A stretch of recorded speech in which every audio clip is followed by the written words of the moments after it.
Hi, and welcome to Helping People Perform, the podcast that gives you fascinating insights into those people whose chosen vocation is to help others perform at their best. From consultants to teachers, sports coaches to financial advisors, all of my guests share a passion for getting the most out of individuals, teams, and organisations. Enjoy the episode.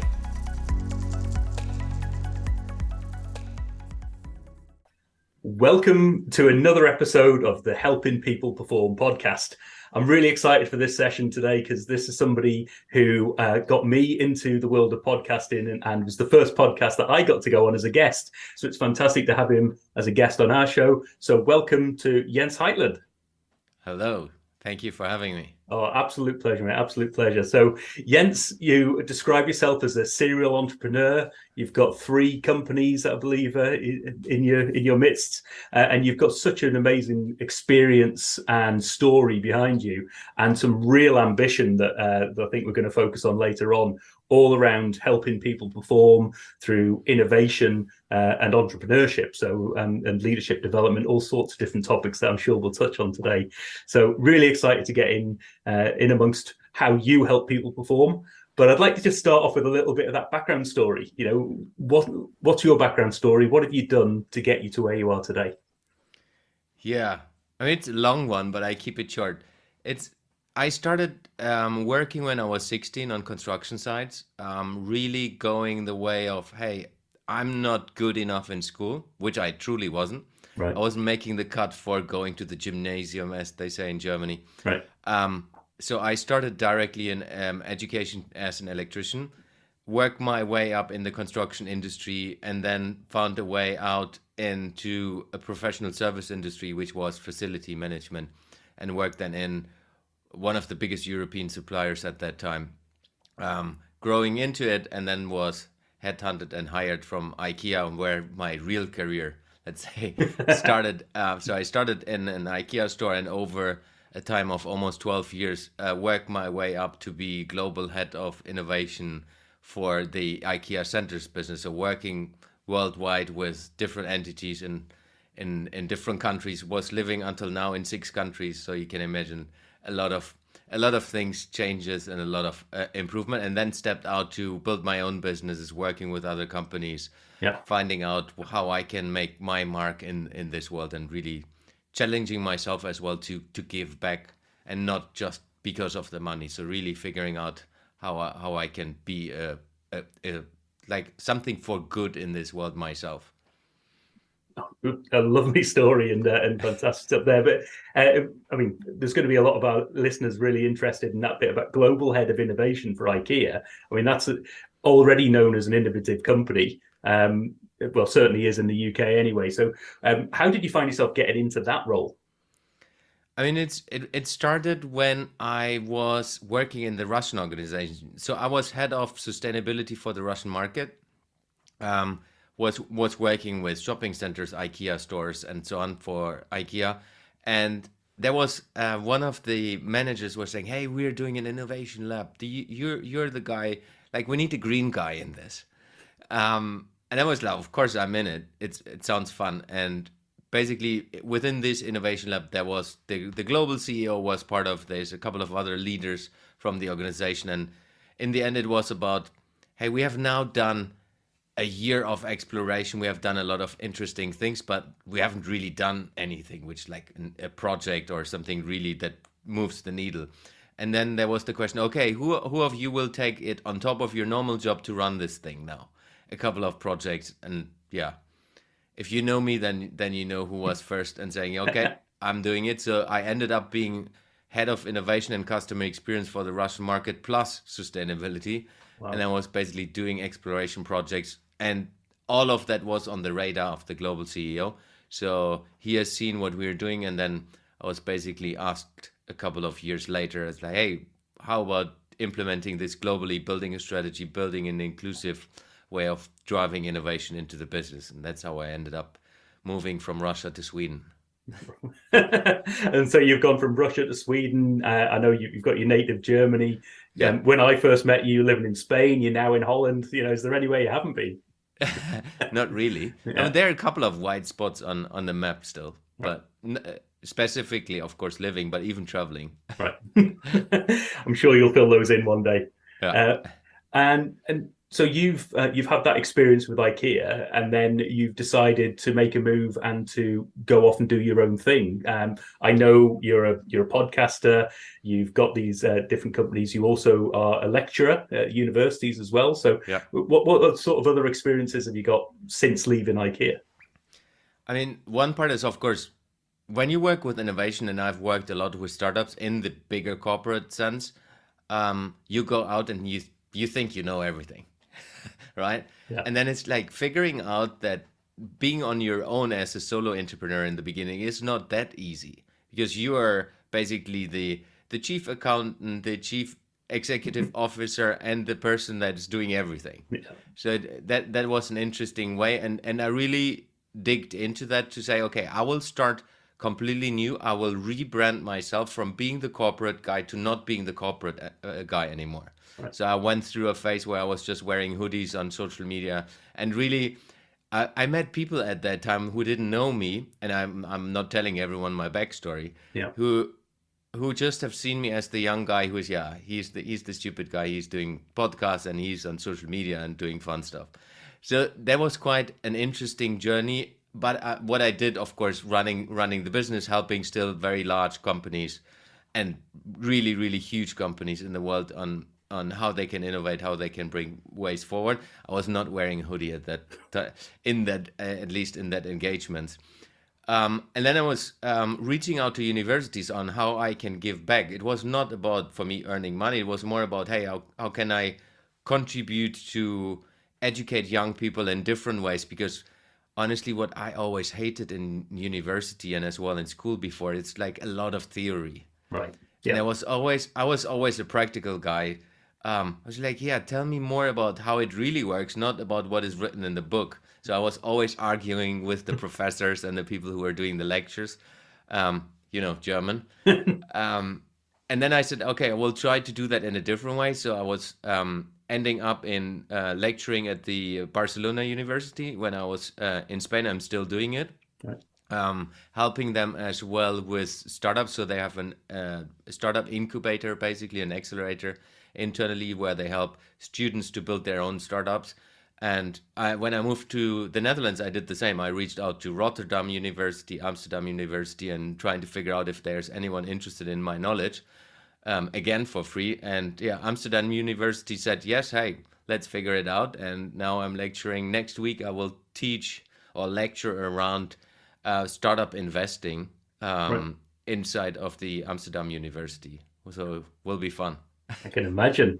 Yeah, It's a great experience for those involved. And I think that's it, because this podcast is all about those different angles of how people can help others perform. yeah, And I think just the whole topic of innovation is obviously a key one to you.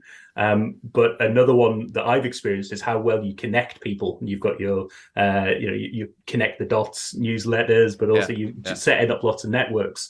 And it's a really interesting approach for how you can help others through just connecting different people. And what's your experience been in terms of connecting lots of different people? What value have you got out of it, and what have you seen for others? Yeah. So one of the topics I have found out through having a coach myself early on when I was working, for example, in IKEA, that it's kind of everyone has a tendency of what your superpower is. And I was digging deeper into what is my superpower, and what I found out that there's something which everyone has, where you're naturally good at, where you basically don't spend calories or energy on. Right. And for me, it was always connecting people in different ways. Hmm. In school, it was like, hey, let's get out for a beer and find a good drinking spot together. And now it's like bringing business people, but as well personal friends together and see what comes out of that. Hmm. And I do this basically in every situation I'm in and everything what I'm doing it naturally now. Hmm. And it's fascinating when you bring someone like a Hollywood movie director who has won an Oscar and nobody knows that he is that person and has that background, together with a student who is just getting started. And there's always something magic coming out if you put people together. Yeah. who I've never met, who come from different backgrounds and from different cultures. So that's really something I learn every time about that. I mean, you have been part of a couple of these exercises. Indeed. It's just interesting and fascinating when you meet people and bring them together without having the purpose of earning money with it. That's for me the most important thing in the beginning. I'm not setting these things up to earn money with it. It's more about seeing the fascinating things like, hey, these people have built a business together and I connected them like 5 years ago through this instant. And so that's just fascinating to see. Yeah. And yeah, I can speak from experience in terms of some of the networks you've set us up and set up, and I've been involved with. I find just the different perspectives and the different people. I mean, we've been in a conversation earlier this evening where we've got someone from in AI, we've got someone in sort of construction and retail, malls and things like that, and then somebody who's more of the sort of professor type Yeah. looking at how the brain works, and just a conversation that comes together from that. You talk about a topic and something that's a challenge to somebody at the moment, and then you've got all these different perspectives, and everybody's game seems to just up a little bit, and it sparks off a load of ideas. So I love that aspect of what you do. Yeah. What I love about that, I always take notes. So I have had, from the conversation today, which was around an hour, I have 4 A4 pages of notes, which is there's so much value in that already. Yeah, yeah, and which I think brings us on nicely to the main part of this, which is what are you doing now, and how are you looking to help people perform? Because I know you've got something. I mean, this podcast is going to come out at the beginning of October, but you've got something kicking off from the 1st of October, so this will be in the past when this comes out. But Yes. tell us about that, because it sounds like an amazing, challenging, exciting venture that you're going into. Yeah, so that was boiling over already over the last years. I always did smaller prototypes, testing different things of what is resonating with people, what is not resonating people, and a podcast is a great way of doing it because you feel what people like, what people listen to, and not. But as well, personally, I have had a couple of challenging moments in my career, in the history as well, Mm. and they almost always have been connected to bad leadership. Right. Bad leadership of myself, like me leading people not in the best way, but as well people that, let's say, haven't led me in the best way. And sometimes that meant I'm stepping out of the job and don't like that leadership anymore, don't want to work with that company anymore. Yeah. So what I was looking into is like, how do we solve the bigger problems in this world? And then we all know when we talk about innovation, the Kodak example, that there was a guy who has invented the digital photography, and Kodak at that time, the company when it comes to photography, didn't take it. Yeah. For me, the root cause of that is a leadership issue. Right. There was someone who is saying, no, we're not going to do this because I'm saying it. And that's basically over and over and over again. I interviewed, for example, one of the early employees of PayPal. Right. And he was pitching the source code of PayPal, basically what is behind of PayPal, inside of Citibank, which most people don't know. Yeah. And they didn't want to do it. It was too risky. And it's again, a leadership issue. So I was looking into how do we solve this? And how can I use my understanding of this world and the network I'm building, this connecting power, superpower, to build something that enables us in the whole world to solve this problem. So what I'm basically starting on 1st of October is a startup that's focused on leadership education, and we want to provide leadership education for free for everyone in this world. And the goal, which I just said last week, is we want to reach 1 billion people by 2030. Okay. And it's really like, how do we figure this out? I have no idea yet, to be honest. I have, of course, a couple of ideas, Yeah. but I have not the solution. I have not the educational system that 100% works. I just believe in, if I'm using my connecting superpower, I will find the right people over time that get this going. And I'm just starting basically with a small team behind the scenes from 1st of October, and we just launch it and go. Fantastic. I love this, the ambition of it all, and just the sort of what they call big, hairy, audacious goals. You know, this isn't going out and going, right, let's see if we can get 10 people, 100 people together. When you say everyone in the world, you really mean it, don't you? Yeah. I mean, in the end, if we just see all the challenges we have in this world, and we talked a little bit about that before we started recording, if we just see climate change, which is a huge problem, we're not doing enough. And that's often leadership issues. Leadership when we look into nations, leadership when we look into countries, leadership when we look into organizations. And if we change leadership, we change the world. And that's really where I believe we need to tackle this, that leaders are changing that going forward. And most probably is, I have no idea yet, but we need to start with the young ones, the ones who are coming now, because they think differently. If we look into Gen Z, they have a different perspective than the two of us. They're starting their careers. So if we educate them, enabling them to be better leaders than we are, we can change the world. And of course, there will be 2 or 3 of us who are hopefully getting reached with that as well. There's always got to be some benefit for everybody involved. But I mean, just as a social enterprise and a social project, that helping people perform through better leadership is only just going to up everybody's game, Exactly. isn't it? Really, yeah, exactly. Yeah. Oh, and brilliant. that's why we called the startup Succeed, Right. Because we believe you as an individual and or your company will succeed with better leadership. Right. And if we help you to educate yourself and or your company to focus on leadership more than you have ever done in the past, it's going to change. Right. And the performance will go up through the roof. Yeah. Step change stuff, isn't it? It's Yeah. changing that paradigm and making that available to everyone. And am I right in saying you're looking to make this available to everyone for free? Is that? Yes. Yeah. Yeah. I mean, there will be, of course, paid opportunities because we will not be able to do this completely without money. Yep. I would love to do it without money, but it's not going to work. Yeah. Same like if you look into Facebook, Facebook has reached, I don't know, a couple of billion people. It's not working on scale without money. So you need to put a couple of investments in, but there are smart ways in today's world where you don't need to charge the user for it. Right. Yeah. And just having that a bit available to everyone so that they can tap into that worldwide knowledge of how leadership can help them perform and help their own teams perform as well. Exactly. Great. I mean, what an endeavor! It's a great one, and I'm sure there's going to be a few people listening to this who've either got some thoughts or want to hear more. So I do encourage them to first of all go and listen to the Jens Heitland show and the podcast. Episode 160, I think it might be, is an absolute top one. But yeah, you've been doing that for a while as well, and learned a lot and had those different perspectives from there. And I'm sure that's helped. I'm sure that's been a way in which you've helped to up your game. You say you take notes with all of these things. Do you use that for your own performance lift?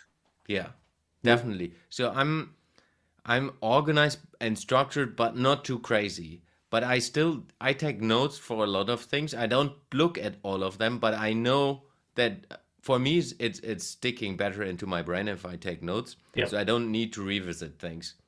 Yeah. A lot of times at least. So that's one of the small tiny things I do to perform better in brain and so on. Yeah. And so what other things do you do? How do you up your own performance? I mean, a couple of things. What I've learned for myself is doing sport, which is basically freeing up my mind. Not so good at that anymore compared to before the pandemic, but still, going out for a run frees up your mind. And you will not believe it, but I'm an introvert. So I like to be alone, and it's always fascinating what ideas you get when you go out for a longer run. Right. And then I'm just using this to refuel myself and really getting upping my game basically with a little bit of me time, a little bit of exercise, getting the body moving to get the brain moving. Yeah. Oh, and do you have you got anybody else that you reach out to? Do you have? You mentioned a coach earlier on in your career. Do you still reach out to coaches? Do you do that in an official manner? Do you do it more ad hoc? How does that work for you? There are a couple of different levels. For sports, I have a coach which is based in the UK. So I'm part of a triathlon club basically, and have a professional coach.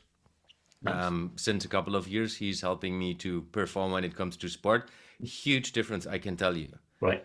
So I've done long distance triathlons, the Ironman distance, Mm. and huge difference if you have someone who knows exactly how it works and it's going into nutrition, how do you need to move, all the different details which you would never be able to do alone. Yeah.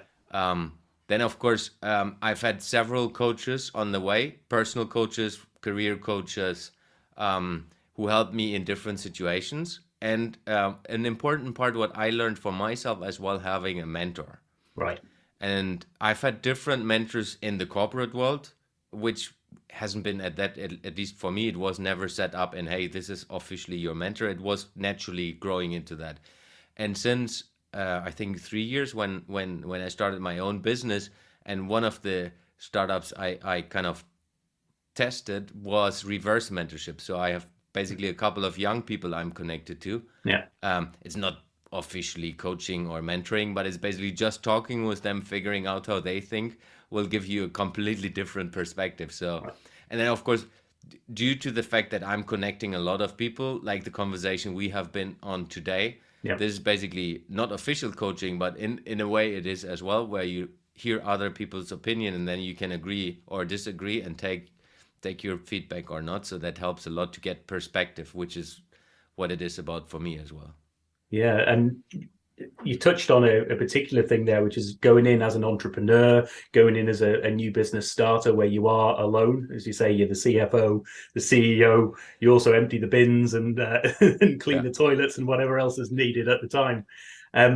But how do you go about, or how did you go about, how do you advise others to go about actually getting a mentor, getting that different perspectives from outside your organization? Because it's quite easy to become very insular in those cases, isn't it?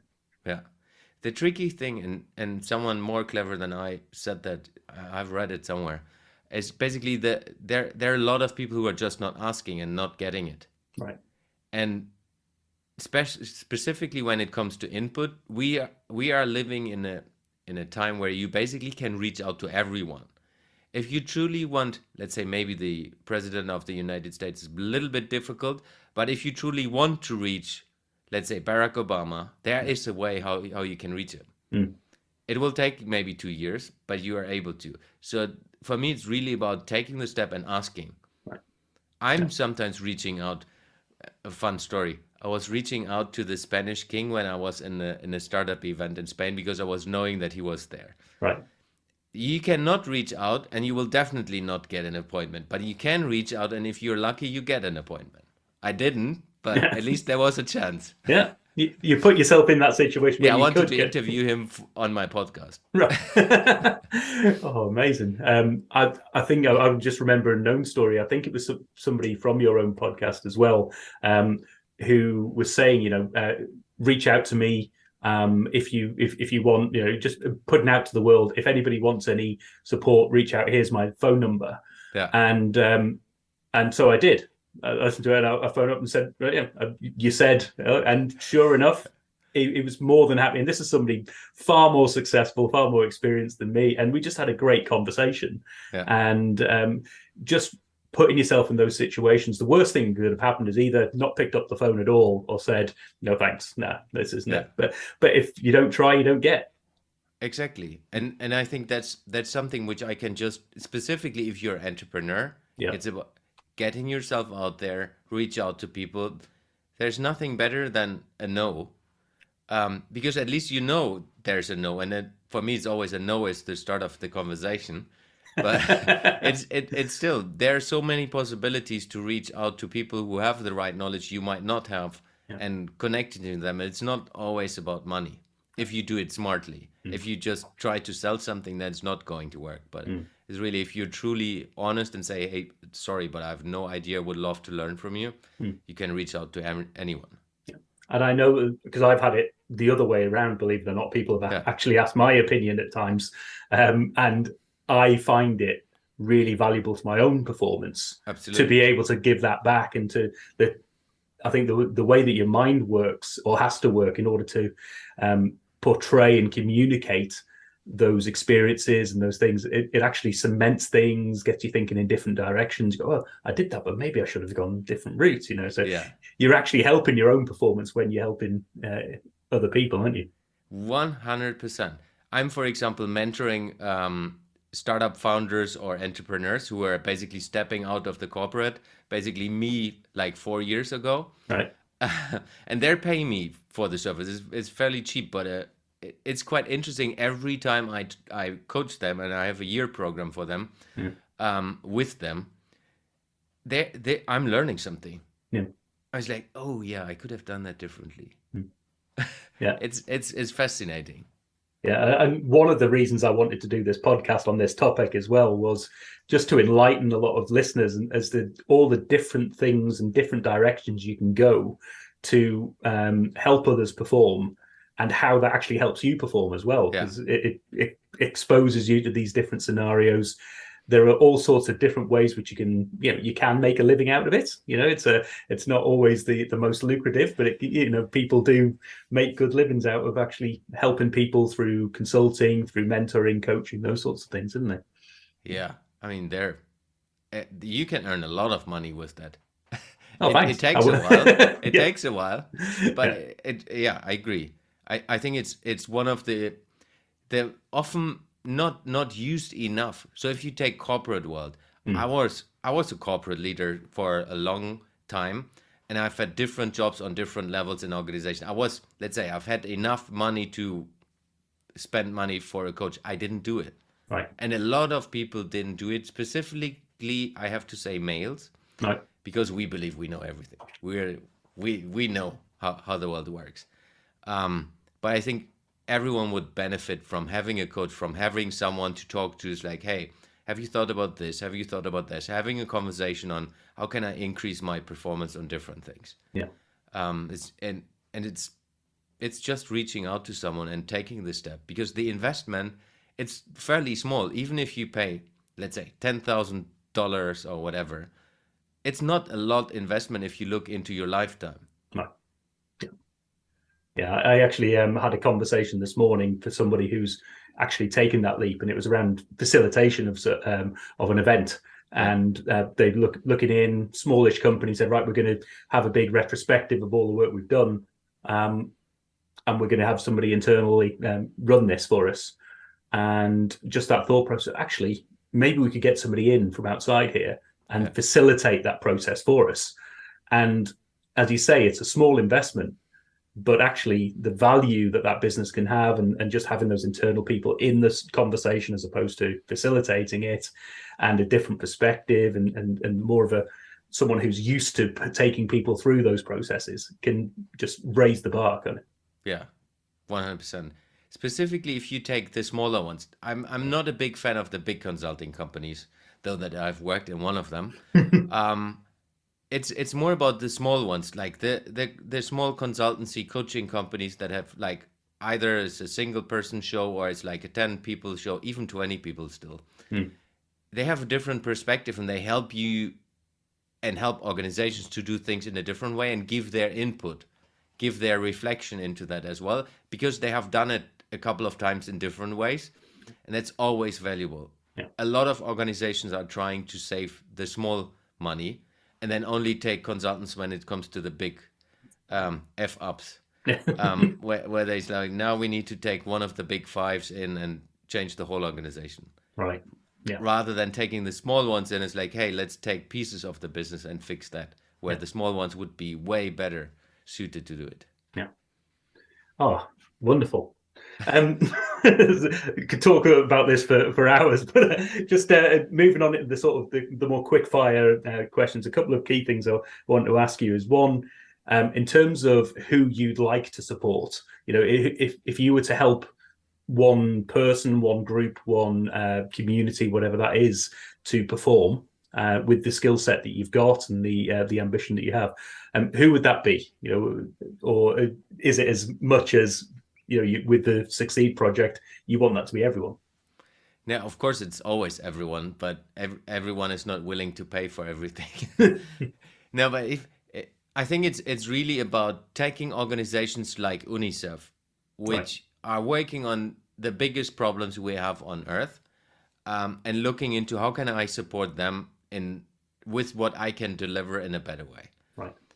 Because every organization struggles with similar things. It can be a public company, it can be a small company, it can be a big company. There are a lot of patterns because I've worked with so many companies over the last 24 years, plus 24.